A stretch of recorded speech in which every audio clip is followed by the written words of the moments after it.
কলগছিয়াত হাজাৰ হাজাৰ বিঘা মাকৈ খেতিৰে স্বাৱলম্বী ৰিখে আগবাঢ়িছে বহু খেতিয়ক। চৰকাৰী সুবিধা নোপোৱাকৈ বিঘাই প্ৰতি 15-20 কুইণ্টেল মাকৈ উৎপাদন কৰি 30-40 হাজাৰ টকা উপাৰ্জন। কৃষি বিভাগে খেতিত নোযোৱাৰ লগতে চৰকাৰী কোনো সহায় সুবিধা নোপোৱাৰ অভিযোগ। বৰপেটা জিলাৰ কলগছিয়া কৃষিখণ্ডৰ অন্তৰ্গত বিভিন্ন অঞ্চলত হাজাৰ হাজাৰ বিঘা মাকৈ খেতিৰে বহু খেতিয়কে স্বাৱলম্বিতাৰ মুখ দেখিবলৈ সক্ষম হৈছে। চৰকাৰৰ কোনো সুযোগ সুবিধা নোপোৱাকৈ গাঁঠিৰ ধনেৰে চৰা দামৰ ৰাসায়নিক সাৰ, বীজ, কীটনাশক আদি ক্ৰয় কৰি খেতি কৰিছে কৃষকে।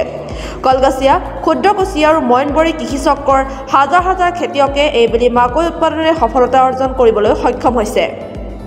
জানিব পৰা মতে প্ৰতি বিঘা মাটিত প্ৰায় 13-14 হাজাৰ টকা খৰচ কৰি 15-20 কুইণ্টেল মাকৈ উৎপাদন কৰাৰ লগতে 30-40 হাজাৰকৈ টকা উপাৰ্জন কৰিবলৈ সক্ষম হৈছে। উল্লেখযোগ্য যে মূৰৰ ঘাম মাটিত পেলাই খেতি কৰা কৃষকৰ খবৰ ল'বলৈ আহৰি নাই কৃষি বিভাগৰ। কৃষকসকলে চৰকাৰৰ ফালৰ পৰা কোনো ধৰণৰ সহায় সুবিধা নোপোৱাৰ লগতে গ্ৰাম্য সেৱকসকল কোনোদিনেই খেতিত নাহে বুলি অভিযোগ উত্থাপন কৰিছে মাকৈ খেতিয়কসকলে। ইফালে PM কিষাণ আঁচনিৰ পৰাও বঞ্চিত হৈছে অধিকাংশ প্ৰকৃত কৃষকে। তাৰ পিছতো প্ৰতিগৰাকী খেতিয়কে মাকৈ খেতি কৰি কম দিনৰ ভিতৰতে লাভৱান হৈছে যদিও চৰকাৰী সুযোগ সুবিধা লাভ কৰিলে অধিক উৎপাদন কৰিবলৈ সক্ষম হ'ব বুলি জানিবলৈ দিছে। আজি 7-8 বছৰ ধৰি মাকৈ খেতি কৰোঁ, তাতকৈ এই বছৰটো আমাৰ ফলনটো বেছি ভাল হৈছে। আন বছৰত 4 কুইণ্টেল, 5 কুইণ্টেল, 7 কুইণ্টেল, 8 কুইণ্টেল পৰ্যন্ত হয়, পানীয়ে খাই যায়। এই বছৰটো অলপ খৰালি কাল আছে, সেইকাৰণত মালটো অলপ খেতিত ভাল লাগিছে। যদি ওপৰৱালাই তুলবা দিয়ে তেনেহ'লে আমি লাভৱান হ'ম। আৰু গ্ৰাম সেৱকে গুৰুত্ব নিদিয়ে। আমি খেতিয়কবিলাকে যদি কোনোবা সময়ত ফোন কৰোঁ, খেতিয়ক বেমাৰ লাগে, কিবা পোকে খায়, কিবা উৎপাদন কেনেকুৱা কৰিব লাগে, খেতিত মাটি কেনেকুৱা সাৰ কৰিব লাগে, যদি ফোন কৰোঁ সিহঁতে নাহে। আমি আজি কণ্টিনিউ 10 বছৰ ধৰি মাকৈ খেতি কৰি আছোঁ। 10 বছৰ 1 বছৰ আমি পোৱা নাই, একদিনো পোৱা নাই। ৰাসায়নিক আপোনাৰ ইউৰিয়া সাৰটো আনবা গ'লে 10 কেজি ইউৰিয়া সাৰ আনিলে বেলেগ বস্তু, সেইটো বস্তু খেতিত নাখাটে, তথাপি আমাৰ আনবা লাগে। সেইটো কৃষি বিভাগৰ পৰা কোনো গুৰুত্ব নাই। কিমান বিঘা খেতি কৰিছে এইবাৰ? এইবাৰ আমি 3.5 বিঘামান কৰিছোঁ।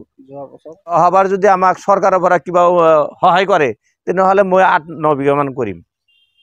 13-14 হাজাৰ টকা খৰচ হয় ভালদৰে খেতিত। যদি আমি পানী চানী, বিধান চিধান, সাৰ যদি আমি যত্ন কৰোঁ 13-14 হাজাৰ টকা খৰচ হয়। যদি ভাল মালটো ভাল হয় 14-15 কুইণ্টেল মাল হয়। যদি বাজাৰটো অলপ ভাল আহে তাহলে 30-32 হাজাৰ টকা আহে।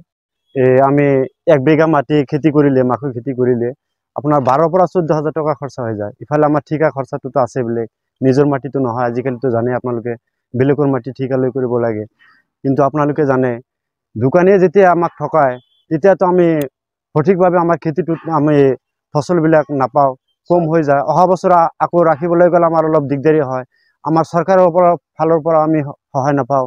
আমাৰ ধৰক আমাৰ গাঁৱৰ যিটো গ্ৰাম সেৱক বুলি কওঁ সেইটোও নাই। আমি আজিলৈকে আমি ইটো মাটি ঠিকা লৈ আছোঁ, যিখিনি 18 বছৰ ৰানিং, আমাৰ চব হিচাপ আছে 18 বছৰ ৰানিং। আমি 18 বছৰৰ ভিতৰত আমি গ্ৰাম সেৱক পোৱা নাই। এটা হুল নাপাওঁ, এটা বিদ্যুৎ যিটো আমাৰ মিচিং আছে সেইটো নাপাওঁ। সেইবিলাক আহে বুলি আমি শুনা পাওঁ, কিন্তু আমিতো নাপাওঁৱে। আমি এইখিনি PM কিষাণ আমাৰ একোৱে নাই, আমি একোৱে পোৱা নাই। আপোনাৰ সাৰ বিধান যিটো আহে বছৰেকীয়া হিচাপত সেইটোও আমি নাপাওঁ, চবখিনি খাই দিয়ে।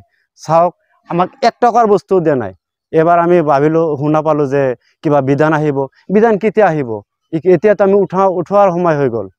এইবাৰ আমাৰ ভাল হৈছে আগৰ তুলনাত, কিন্তু 2200 টকা 2200-2300 মান আছে এতিয়া। কিন্তু যেতিয়া আমি উঠাম তেতিয়া কমি যাব পাৰে। যোৱা বছৰ মাজৰ সময়ত পৰিছিলোঁ 1500-1600 টকা পাইছিলোঁ। এইবাৰ বা কি হয়।